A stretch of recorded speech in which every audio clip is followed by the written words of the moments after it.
Assalamualaikum, Rahayu, salam sejahtera. Pada kesempatan kali ini saya akan membahas tentang filosofi dan tuah keris Omyang Jimbe.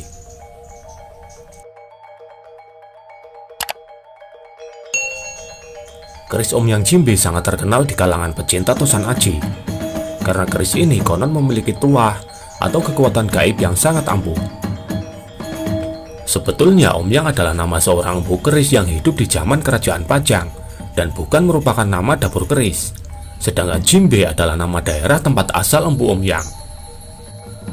Pada beberapa keris Omyang Jimbe juga terdapat ukiran aksara Jawa pada bilahnya yang bunyinya Humyang Jimbe.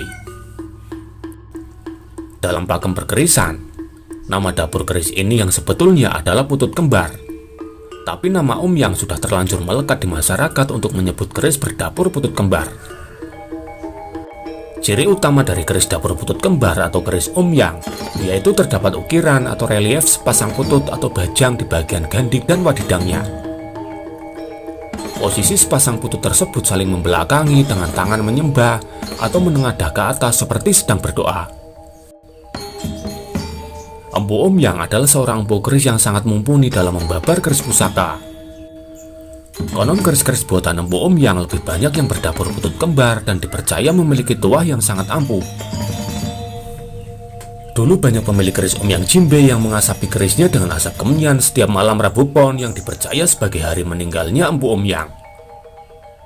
Hal itu dimaksudkan sebagai bentuk penghormatan kepada empu Omyang dan agar tuah kerisnya tetap terpelihara. Tapi lama-kelamaan kebiasaan tersebut mulai ditinggalkan, dan sekarang ini sangat jarang ada orang yang melakukan ritual tersebut.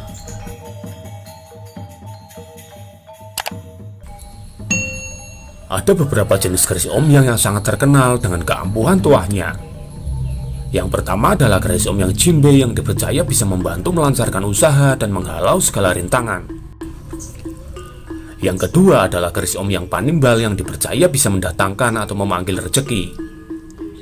Yang ketiga adalah Omyang Tage yang dipercaya dapat membantu pemiliknya untuk menagih hutang. Yang keempat adalah keris Omyang Beras yang diyakini memiliki tuah yang dapat membuat beras di pendaringan atau tempat menyimpan beras tidak akan pernah habis. Selain keempat jenis keris Omyang tersebut, masih ada beberapa jenis keris Omyang lainnya. Bagi orang-orang yang percaya pada esoterik keris, sepasang putut pada gandi keris Omyang dianggap sebagai perewangan yang dapat membantu pemilik keris ini untuk menyelesaikan urusannya. Karena kepercayaan itulah sehingga membuat keris Omyang Jimbe lebih condong dimanfaatkan sisi esoterinya dibanding sisi eksoteri dan filosofinya. Keris Omyang Jimbe lebih dimaknai sebagai benda klinik dan identik dengan dunia perdukunan.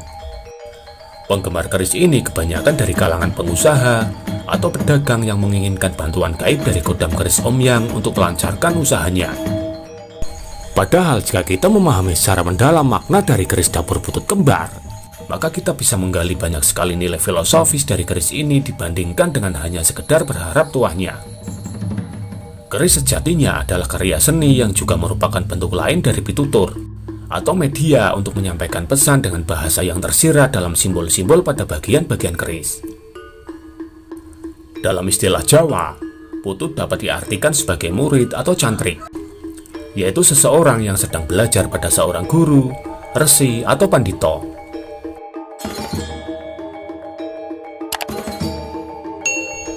Jika diperhatikan, ukiran berbentuk putut pada keris Omyang menggambarkan sosok laki-laki di bagian depan atau gandik, dan sosok perempuan di bagian belakang atau di wadidang. Bentuk putut laki-laki dan perempuan melambangkan keseimbangan dan juga perpaduan, bahwa semua yang ada di dunia ini selalu berpasang-pasangan.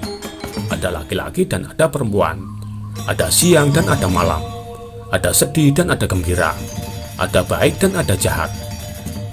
Posisinya terlihat seperti sedang duduk bersimpuh dengan tangan menengadah ke atas seperti sedang berdoa. Maknanya, sebagai seorang murid yang sedang menimba ilmu, untuk dapat mencapai tingkatan yang lebih tinggi maka harus dijalani dengan laku tirakat untuk mencapai keheningan, kebersihan batin, tawakal, dan berserah diri kepada Yang Maha Kuasa. Jika hati dan jiwa sudah bersih, maka akan lebih mudah dalam menyerap ilmu yang sedang dipelajari dan dapat menemukan tujuan hidup yang sejati. Sebagai seorang murid atau orang yang sedang belajar harus bisa menjauhkan diri dari sifat sombong, congkak, dan merasa pintar. Ojo rumongso bisa ning kudu bisa rumongso. Sebagai manusia, seharusnya kita selalu merasa menjadi murid, karena dengan begitu maka kita akan terus belajar, sebab tidak ada kesempurnaan di dunia ini, hanya Tuhanlah yang memiliki kesempurnaan. Seorang murid perlu membuka wawasan, awas diri, rendah hati, sederhana, andap asor, dan mau belajar dari orang lain. Itulah laku yang harus dijalankan oleh seorang murid atau cantrik dari zaman dulu, sekarang, dan sampai pada zaman yang akan datang. Karena itulah pakem seorang murid. Dengan mendalami makna dari ukiran sepasang putut pada keris putut kembar, maka kita bisa membedakan makna dari kata putut dan omyang. Dengan memahami dan menghayati arti yang berbeda pada relief tersebut, maka kita akan memiliki energi dan pemahaman yang berbeda dalam menjalani kehidupan. Jika kita lebih condong memaknai ukiran pada keris tersebut sebagai bajang omyang atau benda klinik yang berkaitan dengan urusan duniawi, maka energi kita juga akan lebih gemerungsung dalam urusan harta benda dan keduniawian. Tapi jika kita memaknai ukiran pada keris tersebut sebagai putut atau cantrik, maka kita akan bersikap lebih andap asor dan akan menempatkan diri sebagai murid dimanapun berada, karena di atas langit masih ada langit. Ukiran berbentuk putut kembar tersebut juga merupakan simbol perilaku manusia atau pilihan hidup. Posisi ukiran kedua putut tersebut sama, yaitu sama-sama duduk dan menengadahkan tangan ke atas. Keduanya sama-sama memohon kepada Tuhan, tapi dengan tujuan yang berbeda. Yang satu memohon pemahaman hidup atau sejatining urip, dan yang satu memohon jaminan kekayaan duniawi atau materi.